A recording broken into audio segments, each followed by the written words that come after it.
بسم اللہ الرحمن الرحیم۔ السلام علیکم اسٹوڈنٹس، آج ہم اپنا ترجمۃ القرآن مجید 9th کلاس کا آج ایک نیا لیکچر دیکھنے جا رہے ہیں، نیا سبق دیکھنے جا رہے ہیں، اور ہمارا آج کا سبق ہے سورہ حج، اور آج ہم کر رہے ہیں اپنی چوتھی صورت۔ اور اس سے پہلے ہم لوگوں نے ڈسکس کیا تھا سورہ انبیاء کو، سورہ طٰہٰ کو اور سورہ مریم کو، اور آج ہم ڈسکس کریں گے سورہ حج، جو کہ ہمارے پاس چوتھی صورت ہے، پیج نمبر 48 پہ۔ تو چلیں اسٹارٹ کرتے ہیں اپنی آج کی سورہ، اور آج ہے ہمارے پاس سورہ حج۔ سورت کے نام سے ہی پتہ چل رہا ہے کہ اس میں ہم لوگوں نے جو چیز ڈسکس کرنی ہے وہ ہے حج کے اوپر ہم لوگوں نے ڈسکشن کرنی ہے۔ ساری سورت حج کے اوپر بیسڈ ہے، اور ہر سورت میں ہمیشہ ایسے ہوتا ہے کہ میجر چیز جو ہوگی وہ حج ہوگی، لیکن اس میں کچھ مائنر چیزیں بھی آئیں گی۔ مائنر چیزیں میں جیسے حج کے میں ہی آپ کو قربانی کا بتایا جائے گا، اسی صورت میں جہاد کا بتایا جائے گا، کچھ قیامت کے بارے میں ڈسکشن ہوگی، کچھ اللہ کی مدد کے اوپر اس میں ڈسکشن ہوگی۔ تو میجر چیز کے ساتھ ہر صورت میں کچھ مائنر پوائنٹس بھی آتے ہیں جو کہ ہم لوگوں نے خلاصہ اور مرکزی خیال کے لیے یاد رکھنے ہوتے ہیں۔ تو چلے اسٹارٹ کرتے ہیں آج کی صورت سے، جو کہ ہے ہمارے پاس سورہ حج۔ اور سورہ حج جو ہے وہ ہمارے پاس ہے مدنی صورت۔ تو یہ پوائنٹ پہ ایک اہم ہوتا ہے، آپ لوگوں نے یاد رکھنا ہوتا ہے کہ یہ صورت مکی ہے یا پھر مدنی۔ تو سورہ حج جو ہے وہ ہمارے پاس مدنی صورت ہے، جس میں ہمارے پاس 103 آیات اور 10 رکوع ہیں۔ اور آج کے لیکچر میں نے آپ لوگوں کو ایک اور اہم بات بتانی تھی کہ میں نے اس سے پہلے جتنی چیزیں پڑھائیں میں نے آپ لوگوں کو بتایا تھا کہ مدنی اور مکی اور آیات کی تعداد آپ لوگوں نے یاد رکھنی ہے۔ تو جو ریسنٹ اپڈیٹ کے مطابق آپ لوگ MCQs اور شارٹ پوائنٹ آف ویو کے لیے رکوع اور آیات دونوں کی جو تعداد ہے وہ یاد رکھیں کہ اس صورت کی اتنی آیات ہیں، اس صورت کے اتنے رکوع ہیں، اور یہ صورت مکی ہے یا پھر مدنی۔ یہ بھی امپورٹنٹ چیزیں ہیں ہمارے پاس بورڈ پوائنٹ آف ویو کے لیے۔ سو یہ پوائنٹ ہمارا کلیئر ہو گیا کہ ہم لوگوں نے رکوع اور آیات کی تعداد بھی یاد رکھنی ہے، اور یہ بھی یاد رکھنا ہے کہ صورت مکی ہے یا مدنی۔ تو اب اپنا سٹارٹ کرتے ہیں آج کا لیکچر سورہ حج۔ سورہ حج کی آیات کی تعداد 73 کہتے ہیں، 78 آیات ہیں، ٹھیک ہے۔ سورہ حج کی 78 آیات ہیں، یہاں پہ بھی لکھا ہوا ہے، اور 10 رکوع ہیں، اور یہ صورت مدنی ہے۔ مدنی سے مراد وہ صورتیں جو مدینہ منورہ میں نازل ہوئی تھی ہجرت مکہ کے بعد، ان صورتوں کو مدنی صورتیں کہتے ہیں۔ سب سے پہلے ہمارے پاس آ جاتا ہے تعارف۔ سورہ حج ایک منفرد صورت ہے، اس کا کچھ حصہ مدنی ہے اور کچھ مکی ہے۔ اس صورت کا نزول مکہ مکرمہ میں ہجرت سے پہلے ہو چکا تھا اور تکمیل ہجرت کے بعد مدینہ منورہ میں ہوئی۔ اب دیکھیں، اس کا حصہ مکی بھی ہے اور مدنی بھی ہے، لیکن جو یہاں پہ انہوں نے لکھا ہوا ہے وہ مدنی لکھا ہوا ہے۔ کیوں؟ کیونکہ اس کی تکمیل ہجرت کے بعد مدینہ منورہ میں ہوئی تھی۔ تو یہ پوائنٹ ہمارے پاس شارٹ پوائنٹ آف ویو سے امپورٹنٹ آ سکتا ہے کہ مکہ میں بھی کچھ آیات کا نزول ہوا اور مدینہ میں بھی نزول ہوا، لیکن اس صورت کے ساتھ مدنی کیوں لگایا گیا؟ اور مدنی لگانے کی وجہ یہ ہے کہ اس کی تکمیل جو ہے وہ ہجرت کے بعد مکمل ہوئی صورت کی، تو اس صورت کے ساتھ مدنی ہی لگایا جاتا ہے۔ اس صورت میں بتایا گیا ہے کہ حج حضرت ابراہیم علیہ السلام کے زمانے میں کس طرح شروع ہوا اور اس کے بنیادی ارکان کیا ہیں۔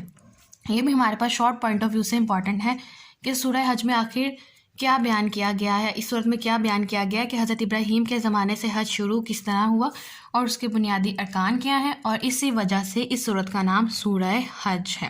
یہ ہو گیا تعارف۔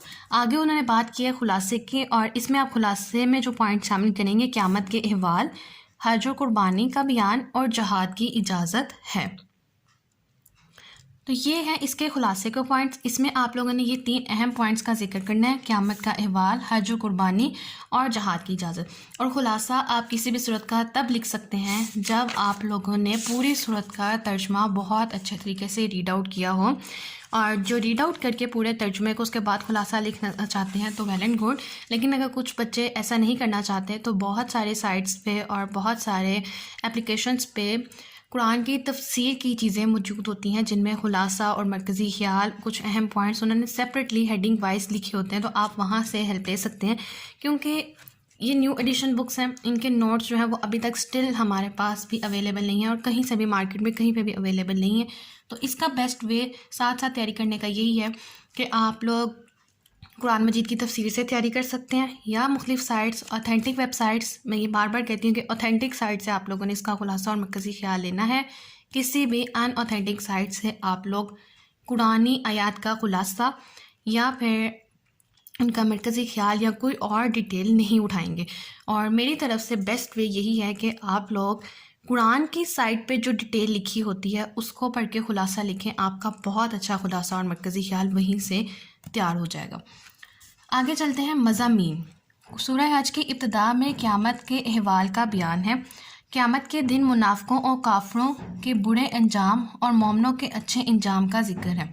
تو یہ بھی پوچھا جا سکتا ہے کہ کن کے انجام کا ذکر ہے. تو قیامت کے دن منافقوں اور کافروں کے برے انجام اور مومنوں کے اچھے انجام کا ذکر ہے. پھر حج اور قربانی کے احکام کا بیان ہے. حج اور قربانی کی حقیقت سے آگاہ کیا گیا ہے. مشرکوں کے خلاف جہاد کی اجازت دی گئی ہے اور شرک سے منع کیا گیا ہے. تو یہ بھی ہمارے پاس MCQs کے لیے امپورٹنٹ ہے کہ سورہ حج میں کس چیز کی اجازت دی گئی ہے؟ مشرکوں کے خلاف جہاد کی. اور منع کس چیز سے کیا گیا ہے؟ شرک سے. جہاد کی اجازت کو مسلمانوں کے لیے خوشخبری قرار دیا گیا کیونکہ اب انہیں کافروں کے ظلم و ستم کے خلاف طاقت کا استعمال کرنے کو کہہ دیا گیا. تو اب یہ بھی شارٹ پوائنٹ آف ویو سے امپورٹنٹ ہے کہ جہاد کی اجازت کو مسلمانوں کے لیے خوشخبری کیوں قرار دیا گیا؟ کیونکہ اب ان کے ظلم و ستم کے خلاف وہ طاقت کا استعمال کر سکتے تھے. آنے والے حالات نے ثابت کیا کہ یہ اجازت واقعی ایک بڑی خوشخبری تھی. سورہ حج کے آخر میں تمام انسانوں کو ایمان لانے کی بھرپور دعوت دی گئی ہے. تو یہ ہمارے پاس MCQ پوائنٹ کے لیے امپورٹنٹ آ سکتا ہے کہ آخر میں کس چیز کی دعوت دی گئی ہے؟ انسانوں کو ایمان لانے کی دعوت دی گئی ہے. پھر بتایا گیا ہے کہ اللہ تعالیٰ نے فرشتوں اور انسانوں میں سے جس کو چاہا پیغام پہنچانے کے لیے منتخب فرمایا. ایمان والوں کو عمل صالح کرنے اور امت کی ذمہ داری ادا کرنے کا حکم دیا گیا ہے. تو اس میں ہمارے پاس یہ بھی MCQ آ سکتا ہے کہ ایمان والوں کو عمل صالح اور امت کی ذمہ داری پورے کرنے کا حکم دیا گیا ہے. اور لاسٹ پہ ہمارے پاس اس صورت میں آ جاتے ہیں علمی اور عملی نکات. اور وہ ہیں ہمارے پاس سورہ حج کے مطالعے سے جو علمی اور عملی نکات معلوم ہوتے ہیں ان میں سے چند یہ ہیں. سب سے پہلا جو پوائنٹ ہے نکات ہے وہ سورہ حج کے آیت نمبر 1 اور 2 سے لیا ہے. قیامت کا دن ایک نہایت سخت اور ہولناک دن ہوگا جو لوگوں کے ہوش اڑا دے گا. نیکسٹ ہے ہمارے پاس سورہ حج کے آیت نمبر 3 to 4. شیطان کی پیروی کرنے والے دنیا میں گمراہی اور آخرت میں عذاب میں ہوں گے. پھر ہمارے پاس آ جاتا ہے سورہ حج کی آیت نمبر 8, 9 اور 17 کو ملا کر انہوں نے ایک پوائنٹ بنایا کہ شرک کے لیے کوئی دلیل نہیں ہے. پھر ہمارے پاس آ جاتا ہے سورہ حج کا آیت نمبر 11 سے لیا. منافقین اللہ تعالیٰ کی عبادت کنارے کنارے رہ کر کرتے ہیں اور دنیا کے فائدے پر خوش ہوتے ہیں اور نقصان پر دین سے دور ہو جاتے ہیں. پھر سورہ حج کی آیت نمبر 18. ساری کائنات اللہ تعالیٰ کے حضور سجدہ ریز ہے. اور لاسٹ ہے آیت نمبر 46. اللہ تعالیٰ ان کی مدد فرماتا ہے جو اللہ تعالیٰ کے دین کی مدد کرتے ہیں. اور میں نے آپ کو پہلے بھی یہ چیز بتائی تھی کہ علمی اور عملی نکات اس بک میں آپ کو جو دیے گئے ہیں وہ MCQs اور شارٹ. ٹھیک ہے, MCQs اور شارٹ دونوں کے لیے بہت زیادہ امپورٹنٹ ہے. موسٹ آف دا MCQs انہی چیزوں میں سے بنیں گے اور آپ کی ایکسرسائز میں انہی نکات میں سے MCQs اور شارٹ پوچھے گئے ہیں. آپ دیکھ سکتے ہیں کہ انہوں نے ایک ایکسرسائز کا شارٹ کنسسٹنٹلی سے پوچھا ہے ہر صورت میں کہ آپ نے کوئی سے 2 یا 3 علمی اور عملی نکات لکھیں, اس صورت کے لکھیں, اس صورت کے لکھیں. جتنی صورتیں ہم نے پڑھی ابھی تک ان سب میں یہ کوسچن کانسٹنٹلی انہوں نے پوچھا ہے. اور لاسٹ میں انہوں نے صرف آپ لوگوں کو ایک پکچر دے دی ہے. خانہ کعبہ کا طواف حج کا اہم رکن ہے اور اس پکچر سے آپ کو حج کو انڈیکیٹ کیا ہے. آگے چلتے ہیں, آگے دیکھتے ہیں. اسی لیکچر میں آج ہم دیکھ لیتے ہیں کہ ہم لوگوں نے کون سی آیات جو ہیں وہ کور کرنی ہے. تو آیت نمبر 65 to 69 ہم لوگوں نے سورہ حج کی کور کرنی ہے. بورڈ پوائنٹ کے آف ویو کے لیے ترجمہ یاد کرنا ہے اور 65 to 69 آیت کا ترجمہ ہی آپ سے صرف پوچھا جائے گا. باقی کسی آیت کا ترجمہ آپ لوگوں نے یاد نہیں کرنا. تو چلے اسٹارٹ کرتے ہیں اپنی فرسٹ آیت سے, آیت نمبر 65 سے, کہ اس میں ہمیں وہ کیا کہتے ہیں. اور آپ لوگوں کی اس کے لیے آسانی کے لیے میں نے ہر آیت کو مختلف پارٹس میں ڈیوائڈ کر دیا ہے, ترجمہ اور عربک, تاکہ یاد کرنے میں آسانی ہو. بہت لمبی آیت ہے, جیسے یہ آیت نمبر 65 2 لائنس میں جا رہی ہے اور میں نے اس کو کچھ پوائنٹ جگہ پہ ان کو پوائنٹس پہ بریک اپ کر دیا تاکہ ہمیں یاد رکھنے میں آسانی ہو. ایک دفعہ دیکھ لیتے ہیں ہم لوگ کس طرح سے یاد کریں گے. الم ترى ان اللہ سخر لکم ما فی الارض. کیا تم نے نہیں دیکھا کہ اللہ نے تمہارے لیے مسخر کر دیا جو کچھ زمین میں ہے. والفلک تجری فی البحر بامری, اور کشتیاں سمندر میں اسی کے حکم سے چلتی ہیں. وَيُمْسِكُ السَّمَاءَ أَن تَقَعَ عَلَى الْأَرْضِ إِلَّا بِإِذْنِهِ، اور وہی آسمان کو روکے ہوئے ہے کہ اس کے حکم کے بغیر زمین پر نہیں گر سکتا۔ ان اللہ بالناس لرؤوف الرحیم، یقیناً اللہ لوگوں پر بہت شفقت فرمانے والا، نہایت رحم فرمانے والا ہے۔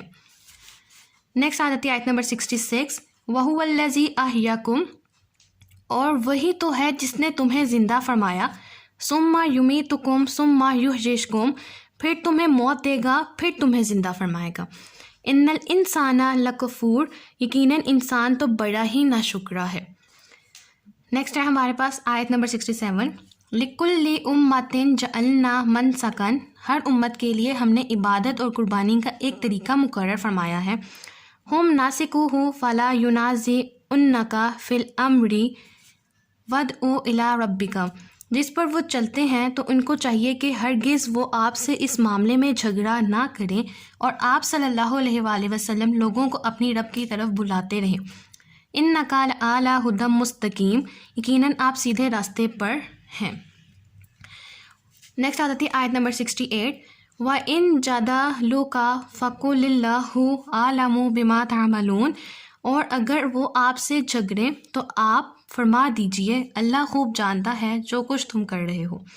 لاسٹ آیت ہے ہمارے پاس 69، اللہ یحکم بینکم یوم القیامۃ فیما کنتم فیہ تختلفون، اللہ تمہارے درمیان قیامت کے دن فیصلہ فرمائے گا جس چیز میں تم اختلاف کرتے تھے۔ تو اسٹوڈنٹس، یہ تھا ہمارا آج کا لیکچر جس میں ہم لوگوں نے ڈسکس کیا سورہ حج کو، اس کا تعارف، اس کے مضامین اور اس کے کچھ علمی اور عملی نکات، اور ہم نے دیکھا کہ ہم نے کتنی آیات کو یاد کرنا ہے اور کور کرنا ہے اس صورت میں سے۔ اور مجھے امید ہے کہ آپ لوگوں کو آج کا لیکچر جو ہے وہ سمجھ آیا ہوگا۔ ان کیس اگر آپ کا کوئی کوسچن ہے، کوئی کوئری ہے جو کلیئر نہیں ہوئی ابھی تک، تو آپ مجھ سے پوچھ سکتے ہیں۔ اور لاسٹ میں میری آپ سب سے صرف ایک ریکویسٹ ہے، کائنڈلی پلیز چینل کو سبسکرائب کیجیے، ویڈیو کو لائک کیجیے اور اپنے فرینڈس کے ساتھ ضرور شیئر کیجیے۔ Thank you.